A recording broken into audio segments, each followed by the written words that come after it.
now we need to log and tag our clips. Go back first and look through the instructions and make sure you understand metadata and keyword collections. Okay, now it's time to start logging our sound bites. The keyboard shortcuts for the player transports are still the same as they were in Final Cut 7. Reverse equals J, pause equals K, and forward equals L. Likewise, the mark in and mark out shortcuts are still I and O. These are the keys that you'll use to log sound bites. First, hover your cursor over the desired selection in the interview clip. Single-click the clip to select it. In the inspector window, click the Audio tab to review the clip's properties. At the beginning of the inspector window, find the category named Channel Configuration. Scroll down the revealer arrow to see the audio channels.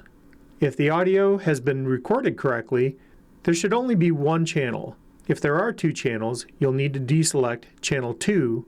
This will allow you to hear only what was recorded on Channel 1. It will also allow the editing process to work correctly. Okay, now use J, K, and L to navigate to the point just before your bite begins. You can also use the right and left arrows to move forward or backward one frame at a time. It's really important to be exact on this, because the point you choose will be the point that ends up in the final story. Once you get to the precise point, hit I on your keyboard to mark an in point. Use the same process to navigate to the end of the soundbite, and then hit O on the keyboard to mark an out point. Okay, now that you've gotten in and out, on your keyboard, hit the / button, which is right next to the shift. That will play from in to out, or your entire selected range. Listen closely to make sure that nothing's cut off or that there are no extra portions of a word that get slid in at the beginning or the end of this clip. Again, it's really important to make sure that this is accurate. If you need to change an endpoint, simply hit I. Wherever your playhead is placed, that will mark a new endpoint. To change the out point, hit O. After you make adjustments, hit the / button again just to review your changes and make sure it's correct. When you're satisfied with the selection, hit F on the keyboard. This will mark your selection as a favorite.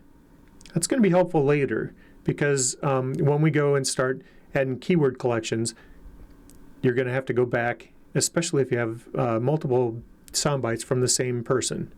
Note, as soon as you hit F, you'll see a green bar appear above the selection in the browser window. If you need additional bites from the same clip, simply repeat the steps to mark an in and out point and then hit F again, and you should see a green bar on the clip for each soundbite that you've selected.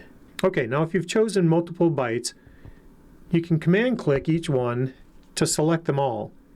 Click on the green bars at the top, and once the bites are selected, now we're ready to make a keyword selection. Hit Command K on the keyboard, and then when the dialog box opens up, type in the phrase A roll and hit return. When you hit return, a blue border will appear around the phrase. That indicates that the selected clips are now tagged with the keyword. You can type in other keywords, hitting return between each phrase. Each keyword marked will create a new keyword collection. The keyword collections will appear in the browser window as blue icons, and the name of the keyword will be seen below. Remember that the keyword collections work very much like folders or bins, but the cool thing about them is that you can add a single clip to multiple keyword collections. When you click on a keyword collection, only the clips with that keyword will appear in the browser. In this case, the 3 Dave White clips. Notice that these clips still have the green favorite bar at the top. They also now have a blue bar to indicate that you've added a keyword. Once a keyword collection has been created, it's easy to add additional clips to that collection. From within the event, simply select the desired clips and then just drag them to the collection the same way you drag files to a folder.